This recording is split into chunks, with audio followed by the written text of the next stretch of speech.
invocar a Deus. Invocar é uma frase que diz que é muito mais do que simplesmente você dizer, Deus, me escuta. Invocar a Deus é você clamar a Ele. Exatamente. Ou seja, o primeiro ponto que nós precisamos como famílias é invocar a Deus. Você como mãe, então eu vou falar isso até eu e você como pai, né? Então, o jovem ainda não casou lá, né? Tem outra aqui também não, eu só eu escuto, não sou uma mãe. O que é que uma mãe deve fazer para invocar a Deus para abençoar o seu lar? Você como mãe, quais são os seus clamores? O que é que você tem falado com Deus? O que é que você tem clamado a Deus?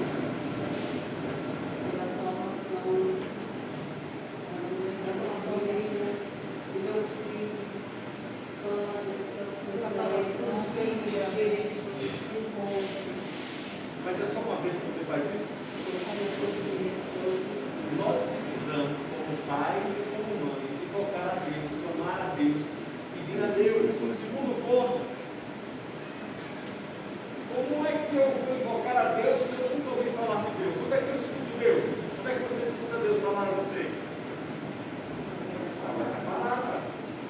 Então, você perceba que Paulo está fazendo uma sequência bem interessante para que nós possamos meditar dentro da missão da família. Primeira coisa, eu só invoco quem eu conheço. Eu só conheço aquele que eu busco. E aí ele faz o seguinte, ó. Como crerão, se não ouvindo, como ouvirão se não há quem pregue? Três coisas que eu preciso entender. Eu preciso invocar a Deus. Eu preciso, boa noite, Omar. Eu preciso conhecer a Deus. E eu preciso pregar de Deus. Mas antes de eu ir para fora da missão, minha missão é dentro de casa. Aí vai uma coisa bem clara que Paulo está trabalhando nesse texto. Olha, primeira coisa, eu preciso, particularmente, buscar a Deus, invocar a Deus. Eu preciso, Fábio, conhecer a Deus.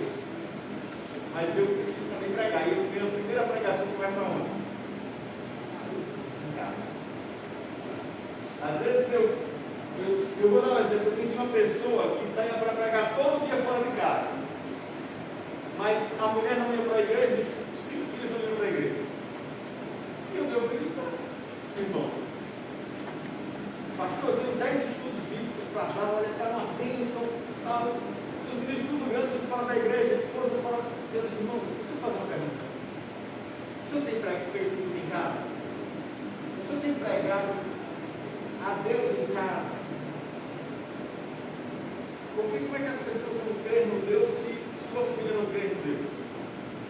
Veja bem, eu não estou querendo dizer que a família é obrigada para você estar na igreja. Mas ela tem que saber o que você prega. Sabe por quê? Aí eu fui conversar com um colega dos adolescentes que conhece o filho dele. Por que eu fiz essa pergunta? Porque a gente fala dos adolescentes, o adolescente fala tudo, né?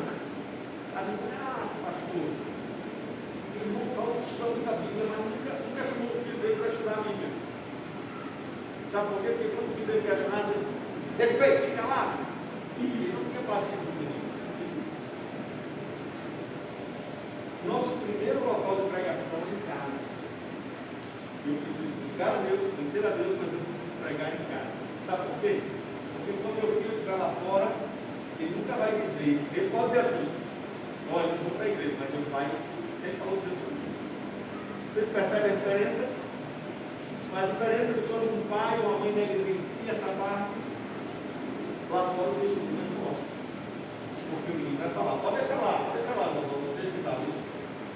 Segunda coisa, terceiro, diz assim, como pregarão se não for enviado? Aí tem uma coisa que às vezes a gente cobra para nossos filhos. Mas se meu filho não me vê orando, deixa eu falar, não me vê orando, não me vê falando de Deus, conhecendo a Deus, se eu não falo a ele de Deus, como é que eu vou pedir para o meu filho lá fora pregar de Deus?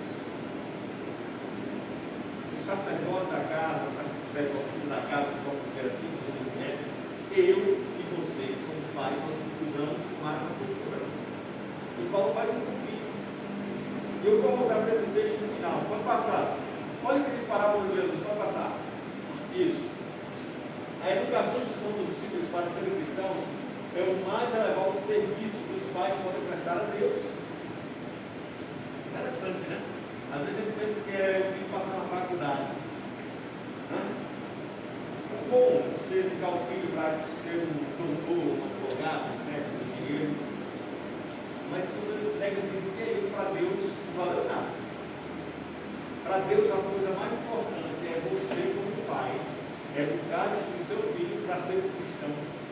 E deixa eu dizer para vocês, ser um cristão não quer dizer que ele vai ser um advogado, não. Ele vai ser um advogado cristão. Não quer dizer que ele vai ser um médico, ele vai ser um médico cristão. Não quer dizer que ele vai ser um dinheiro, ele vai ser um dinheiro cristão. Isso faz toda a diferença. Eu já contei isso aqui na escrita, quando eu repeti esse caso. Eu me lembro lá quando eu estava fazendo, um dia estava fazendo alguém que é contador, e o telefone tocou. Do outro lado, eu disse assim: olha, tu paga muito para resolver os problemas, o cara que quer me contar, nem a resolver. Olha, o que foi? Não, eu tenho uma multa de 600 mil. Muito alta, não me lembro o valor, não sei 600 mil. O cara disse: não, rapaz, vem aqui. Ele disse: faz o seguinte, que é um nome fiscal. Eu escutando muito, e o cara que está do outro lado. Rapaz. Aí ele disse: olha, é fulano e tal. Aí eu fechei, chega, franziu a testa, ele disse assim: paga a multa aqui, esse rapaz aí não se deve. Por quê? Porque alguém ensinou eles em cristão. Eles servem fiscal o quê? Isso faz toda a diferença. Então vamos olhar aqui. É uma tarefa que requer paciência, pessoas de toda a vida, dirigir e perseverando pela negligência desse trabalho. Nós posso confiar que formamos de fiéis e Deus não nos desamparará. E realmente Deus sempre tem uma apreço muito grande pelos filhos que nos dão. A Bíblia diz que os filhos são a herança de quem? Então, se é herança do Senhor, como é que ele vai desculpar a minha negligência? A gente fica muito pouco tempo, às vezes, para conversar sobre isso, mas devemos falar muito dos nossos filhos sobre a educação. Porque a primeira missão começa em casa. Pode passar. Ó, a mãe não é só a pessoa mais importante, mas também o personagem central do desenvolvimento da criança. Compreenda a humilhação da sua obra no seu lar adventista, os números da eleição mais elevada, o céu é servido mais fiel pelo fiel trabalho do lar do que para aquele que ensina a palavra. Então você dizer que vários textos do Espírito Auxília, eles mostram a importância de vocês, mulheres. Fantástica essa importância. Fantástico. Pode passar. Pode passar. Então eu queria passar aí só para dar um negócio aí, se não deu certo. Passa de novo. Não deu certo. Esse é o meu que também copiou? Não. Hein? Não. Acho que não é? Não. Não. Eu estou errado. Está na área de trabalho. Ah, então peraí. Por isso que eu vi, está errado. Aquele ali é o padrão que eu peguei no site da. Mas aí eu estou vendo que Na está área errado. de trabalho aí. Então tem um adaptado. Que é o pilar de sangue. Vamos lá, vamos para. Desculpe, gente, eu vi que tinha muito texto, porque os textos. Pronto, volta lá, vai. Ok, a gente já falou um pouco sobre isso, pode passar. Pronto, a família com o primeiro campo missionário, já falamos os textos de Torcia, pode passar. Aí chegou, eu pensei que ia pagar. Vocês já escutaram sobre esse rapaz? Já falaram sobre o filme dele? Então, quem não assistiu esse filme aqui? Todos assistiram? Não acredito. Cuida vida. Não. Assistiram esse filme? Esse filme, rapaz. Quem assistiu aquele até o último homem? Porque é um adventista, né? Um testemunho adventista. Esse aqui é um testemunho fantástico de um homem pobre, negro, adventista, que tornou-se Deus, o irmão mais famoso do mundo. Mas assistiram? Se lembraram? Ah, tá certo. Bom, mas eu não vou falar dele. Aqui eu não vou falar do bem caso, eu vou falar dessa senhora de vermelho aí. Sonia Carson. Ele só se tornou o que é por causa dela. Ele só se tornou um neurocirurgião famoso por causa dessa mulher, porque ela tinha duas coisas. A primeira coisa, ela tinha ela dizia, faça o seu melhor que Deus sabe quer. Ela pegou uns meninos que não queriam nada com a vida, e deixa eu fazer uma história. Você sabe como ela era, né? Ela era divorciada, analfabeta, divorciada e analfabeta. E mãe de dois meninos. E ela tinha que cuidar de casa, e ela tinha 3 meninos. E ela trabalhava fazendo faxina nas casas lá, para poder dar alguma coisa para os meninos. Quando ela chegava em casa, tinha os meninos fazendo 2 coisas.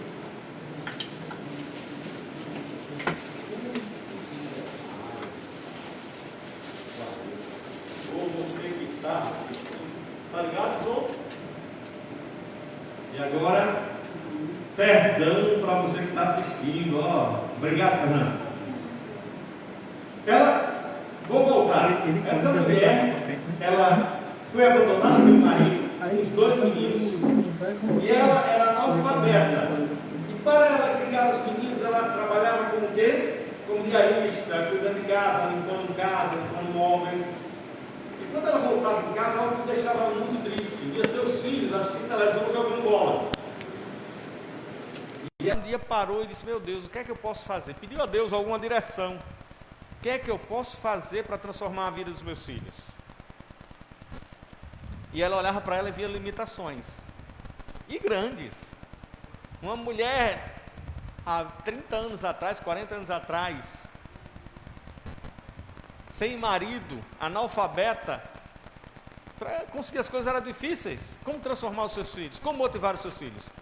Um dia ela estava limpando uma casa e viu uma estante cheia de livros. E ela percebeu que os livros podiam mudar a vida dos seus filhos. E ela obrigou os meninos a lerem os livros, para se quisesse alguma coisa. Proibiu televisão, proibiu o jogo. Se você quer assistir televisão, você tem que ler o livro. Eu não posso contar todos os detalhes, mas ela impregnou no filho isso. O temor a Deus e a certeza que ele poderia fazer algo diferente. Ela dizia, se alguém faz algo bom, você pode fazer melhor. Se você fizer a sua parte, Deus faz o resto.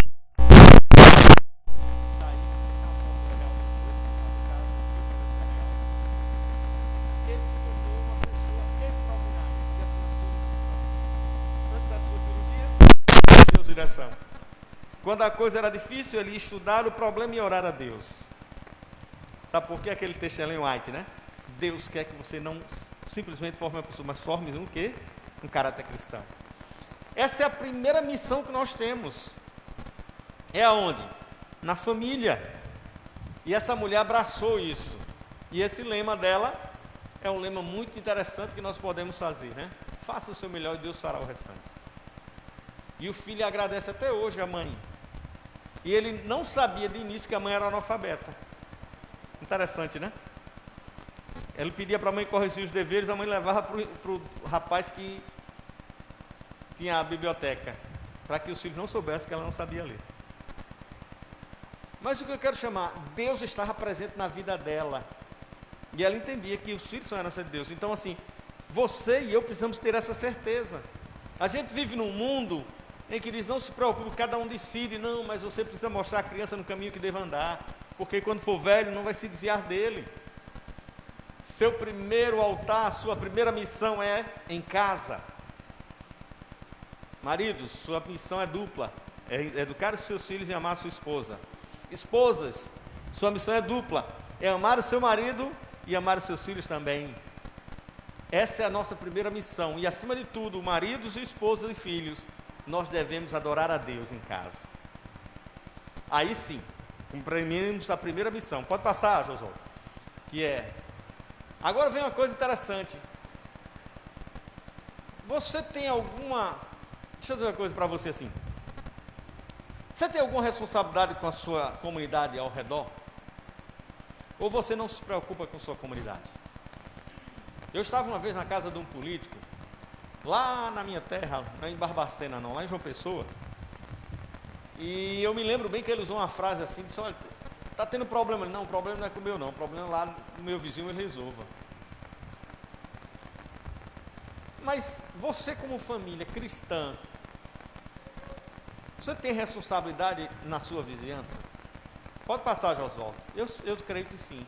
Pode passar. Nossos vizinhos é o nosso campo evangelístico. A nossa vizinhança é onde nós falamos de Jesus. Eu não preciso abrir uma Bíblia para o meu vizinho dizer, vem cá, eu quero falar de Jesus.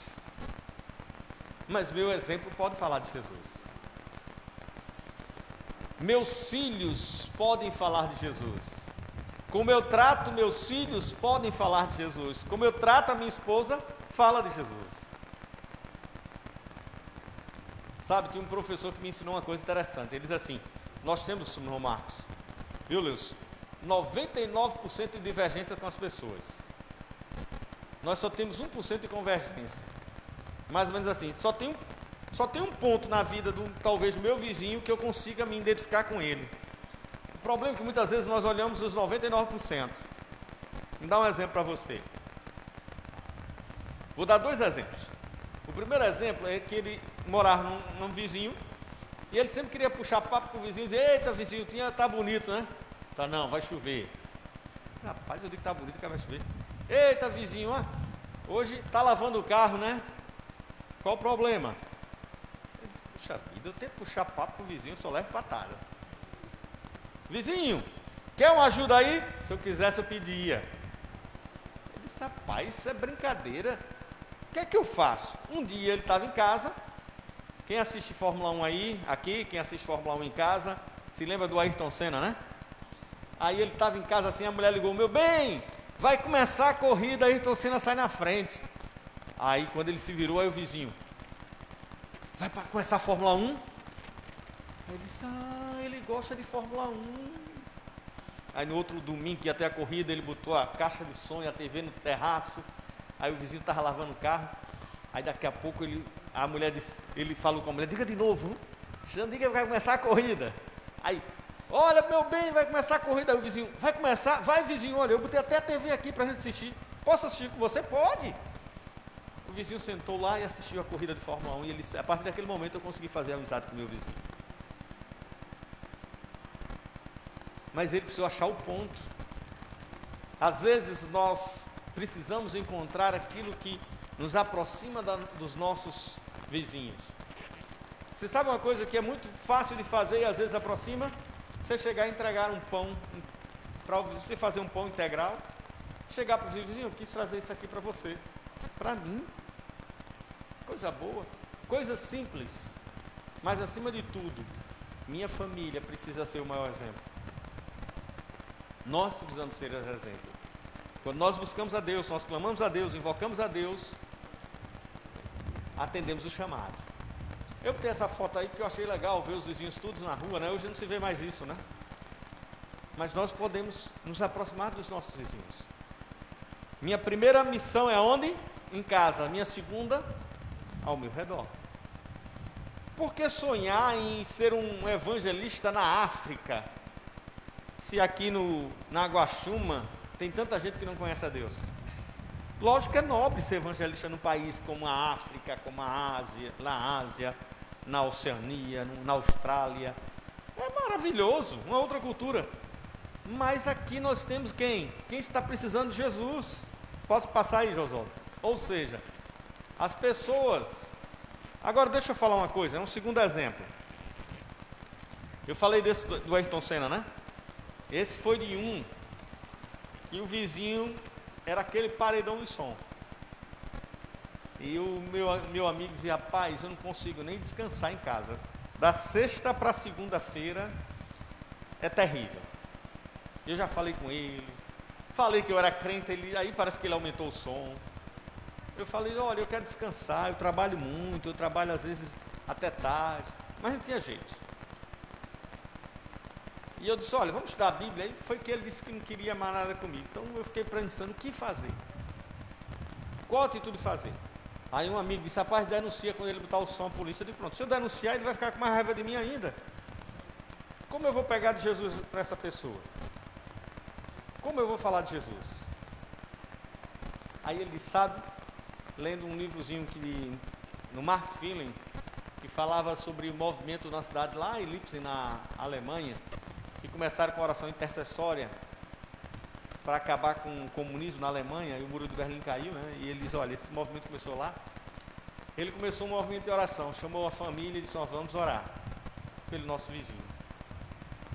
E eles começaram a orar sem dizer nada para o vizinho. Um dia, ele estava na porta, a esposa olhou, irmão, eu queria pedir uma coisa para o senhor. Aí chamou. O que foi? O senhor pode orar pelo meu marido? Ele está muito grave no hospital. E a gente não tem esperança. É um caso muito grave. E eles começaram a continuar orando por esse irmão. Alguns meses depois, ele foi para casa, se recuperou. E um dia ele entrou, bateu no portão e disse, vizinho, eu queria falar com você. O que foi? Eu queria agradecer pelas suas orações. O médico disse que eu só estou vivo por causa de um milagre. E minha esposa disse que pediu e disse que toda noite você e sua família orava, chamava minha esposa e meu filho para orar. E oravam por mim. Vizinho, não vou lhe perturbar mais não. Olha, não vou colocar mais o som não. A partir de hoje, pode ter certeza, não coloco mais o som. Aí o vizinho disse, não, só eu não quero, você pode colocar até o som, mas eu queria que você estudasse a Bíblia comigo. E eles passaram a estudar a Bíblia e logo depois ele passou a frequentar a igreja. Nosso campo missionário é a nossa família e os nossos vizinhos. Você pode passar, Josualdo, para o último slide. E eu queria voltar, é uma reflexão curta, já são 8 e pouco, eu queria voltar para essa parte aqui. Esse grito de Josué é conhecido, eu e minha casa serviremos ao Senhor. Mas isso não é simplesmente uma frase de efeito. O mundo gosta de frase de efeito, você sabe disso, né? Os youtubers, os influencers digitais, né? Que influenciam, como é? É isso mesmo. É porque tem um nome em inglês, né? Eu vou botar em português, né? Os influenciadores digitais, né? Eles vivem de frases de efeito. Dê uma tapa no mundo que você vai sorrir. É coisa assim que eles gostam de fazer e as pessoas gostam disso. Essa frase não é uma frase de efeito. Você que está me assistindo aí na internet, você que está aqui. Eu e minha casa serviremos ao Senhor, não é uma frase de efeito. É uma decisão mesmo. Josué não estava querendo agradar a Deus e agradar os outros. Josué estava querendo dizer, Senhor, minha casa, minha vida, minha família vai servir a Ti. Ponto final. Porque essa frase é bonita, dá até para botar um slogan, carregar no peito, ou botar no vidro do carro. Deus não quer isso. Deus quer uma entrega. Deus quer que famílias se entreguem a Ele para que eles possam usar as famílias para salvar mais famílias. Às vezes nós estamos atrás de alguma frase de efeito, simplesmente para melhorar o dia e dizer, era isso que eu precisava escutar. Não, você precisa se entregar a Deus, nós precisamos se entregar a Deus como famílias. Aí eu gosto desse texto, que diz assim, depois disto ouvi a voz do Senhor que dizia, a quem enviarei e quem há de ir por nós? Disse eu, eis-me aqui, envia-me. A primeira não é frase de efeito e a segunda é uma convocação especial. Deixa eu dizer para você, eu estava conversando com a senhora, né, minha irmã, ali na porta. Só hoje eu recebi a notícia de 5 pessoas entubadas em Palmares e pedido de oração. E sabe o que eu me lembrei? Eu me lembrei de um programa que eu fui com um pastor no cemitério. A senhora está rindo, não, imagina, eu falando de coronavírus, falando de programa no cemitério, né? Mas olha como foi interessante esse programa, eu nunca esqueci, viu? Estávamos todos lá no cemitério. Um JA, ó. Imagina levar jovens e adolescentes para o cemitério, fazer um JA no cemitério. A gente foi pela curiosidade, né? É um cemitério, um cara de jovem, até a irmã está olhando, pastor, que programa é esse? Aí nós fomos lá, e o pastor levou, eu fazia parte do grupo. E nesse dia eu estava lá no cemitério, e ele disse assim, escolha a tumba que você quiser. Eu disse, pronto, programa. O menino vai escolher o quê? A mais bonita, né? Eu disse, não, sai dessa, que essa é minha, não, essa é minha. E cada um escolheu, um para lá, outro para cá. Aí ficou todos os jovens, cada um com sua tumba lá. E a gente dizendo assim, pronto, a mais bonita vai ganhar o prêmio, sei lá, ninguém entendia. Aí ele olhou assim para a gente e disse, coloque o ouvido na tumba que você escolheu, no mausoléu que você escolheu. Aí eu coloquei a minha, todo mundo colocou a dele. Aí ele fez, o que é que você está escutando? Eu digo, pronto, o pastor agora ficou vou escutar o que aqui? E ele dizia, fosse o ouvido, está escutando o quê? Olha o nome. Aí eu olhei, vamos dizer que o nome eu não me lembro, vamos dizer que fosse Maria ou José. Você não está escutando nada não? Aí eu disse, um jovem levantou a voz e disse, não pastor, não estou escutando nada não, ele bota de novo. Quando todo mundo botou, ele fez, sabe o que você vai escutar agora? Você que está na tumba de Maria, sabe o que Maria está dizendo? Por que você não pregou de Jesus para mim antes que eu morresse? Muitas dessas pessoas estão aí no pó da terra e nunca tiveram a oportunidade de ouvir falar de Jesus. Talvez José, que está do outro lado, está dizendo, Fábio, aí ele falou meu nome, por que você não pregou de Jesus para mim, Fábio? Por que você não falou de um Salvador? Por que você não falou de uma esperança? Eu morri sem esperança. Alguns desses não vão ressuscitar na volta de Jesus, na primeira ressurreição, dizia ele. E é verdade. Quando nós paramos para olhar o mundo que nós vivemos hoje, com a pandemia que nós estamos vivendo, deixa eu dizer uma coisa para você, o mundo nunca foi bom, morte sempre existiu, mas o que está acontecendo está mostrando que esse mundo está cada vez mais no momento final, e Deus está chamando nessa noite, te tirou de casa, fez você assistir essa programação na internet, para fazer um chamamento. Você que acredita em Deus, você que acredita no Salvador, que acredita na volta de Jesus, não pode ficar parado. Essa frase, eu e minha casa serviremos ao Senhor, ela não pode ser uma frase de efeito na sua vida, ela tem que ser uma decisão de vida. Talvez eu esteja falando para você que é só você da igreja, mas você pode ter o propósito de sua casa servir ao Senhor. Você pode ser a luz para o seu marido que não é cristão, para o seu filho que não é cristão, para os seus vizinhos que não são cristãos, mas sua casa é uma casa onde Deus habita, porque você disse que queria que ela servisse ao Senhor. E a segunda coisa, antes de terminar, é o convite que Deus está fazendo para você aqui, que está aqui comigo, e para você que está me assistindo aí do outro lado. Você quer aceitar o convite de Deus? Tem pessoas que estão querendo escutar desse amor maravilhoso, e Deus está dizendo a quem eu vou enviar, qual a família que eu vou enviar. Vai ser a família Pedrosa, a família Barbosa, a família Oliveira. Qual a família que vai dizer, eu quero servir a Deus, eu quero levar essa mensagem de esperança? Deixa eu dizer para você, eu aprendi naquele cemitério. Naquele dia eu percebi como a vida passa e como as oportunidades elas têm que ser aproveitadas para falar de Jesus. Realmente, aquele que estava lá onde eu tenho ouvido, eu não escutava, mas minha mente começou a perceber assim, como se eu escutasse a voz de alguém, Fábio, você não pregou para mim. Tinham vários, e eu parei, tirei o ouvido e comecei a olhar para cada um daqueles. E toda vez que eu entro no cemitério para fazer um velório, eu vou revelar uma coisa para vocês, eu olho para os nomes e fico pensando, quantos daqueles nunca ouviram falar de Jesus? Aqui em Maceió, já fiz alguns velórios, eu vou andando enquanto estão cavando lá, eu começo a olhar as lápides e ver as datas que a pessoa faleceu, o nome, e fico pensando, quantas pessoas deixaram de escutar ou ouvir falar de Jesus? Mas sabe o que é mais triste? Quando no meu bairro, quando onde eu moro, próximo à minha casa, acontece isso e eu não tenho essa oportunidade. O professor Paulo Rosa foi meu professor no curso de Geografia na Universidade Federal da Paraíba. E nós conversávamos muito, e eu dou graças a Deus porque eu nunca deixei de falar de Deus para ele. Mesmo quando a gente discutia lá, falava alguma coisa, e ele racionalizava com metafísica, com aquelas coisas todas que vocês na universidade sabem, filosofia. Mas eu dizia para ele: Paulo, Deus é bom, por isso que a gente está aqui junto. Se não fosse ele, tu não me aguentava, nem eu te aguentava.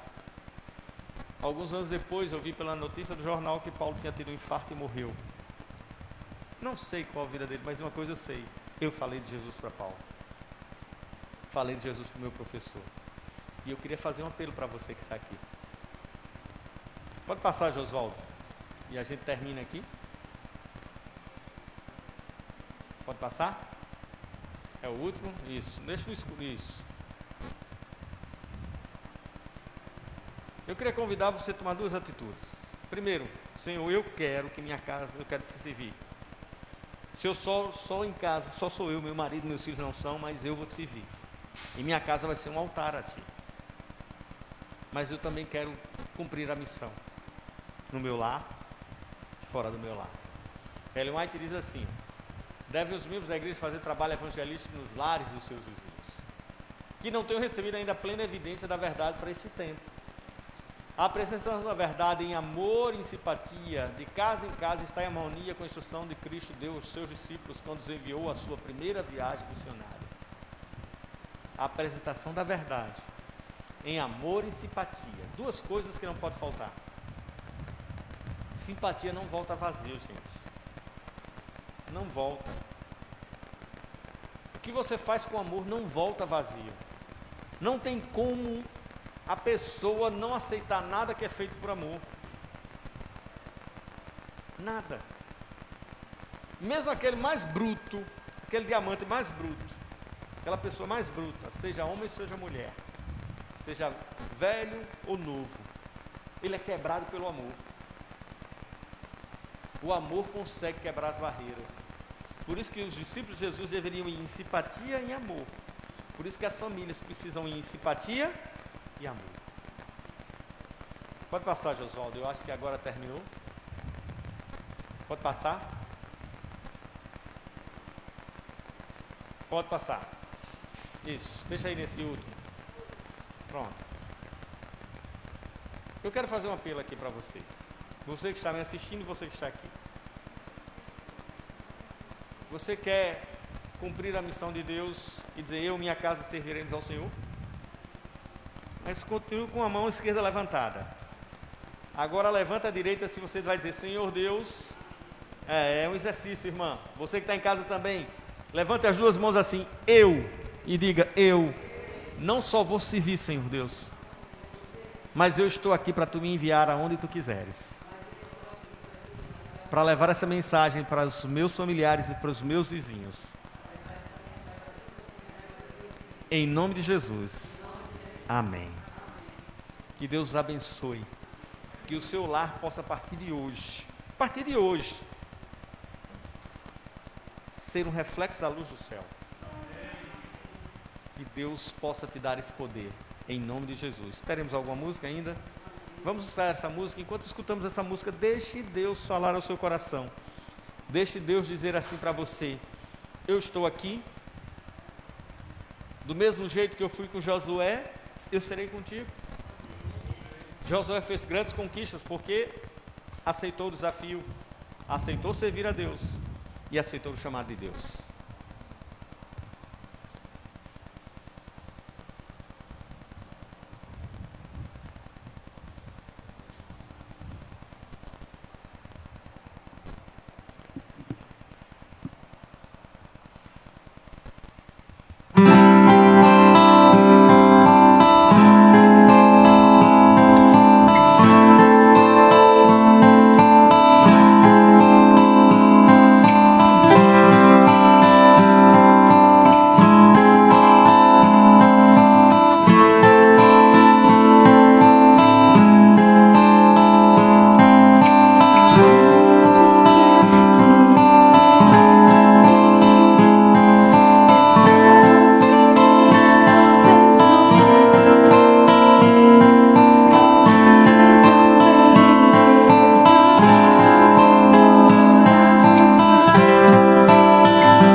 Ele é a razão do meu viver.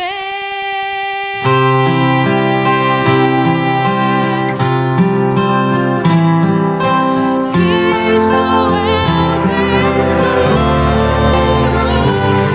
é a razão pela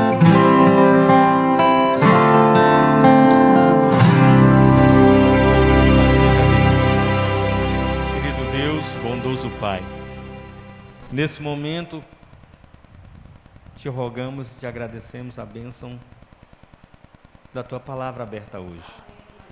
Como famílias, levantamos as nossas mãos, reafirmando o compromisso de sermos um ponto de luz nesse mundo tenebroso. Como Josué dissemos hoje, eu em minha casa serviremos a ti, ó Pai. Nos ajuda, nos capacita, nos dá a tua bênção. Protege todas as pessoas que estão sofrendo nesse momento, é uma oração que nós pedimos. Que a tua graça esteja com aqueles que estão doentes e enfermos. Pedimos que a tua bênção nos leve para casa e nos guarde em nome de Jesus. Amém. Deus abençoe a todos e lembremos, nem só de pão viverá o homem, mas de toda a palavra que sai da boca de Deus. Deus abençoe a todos.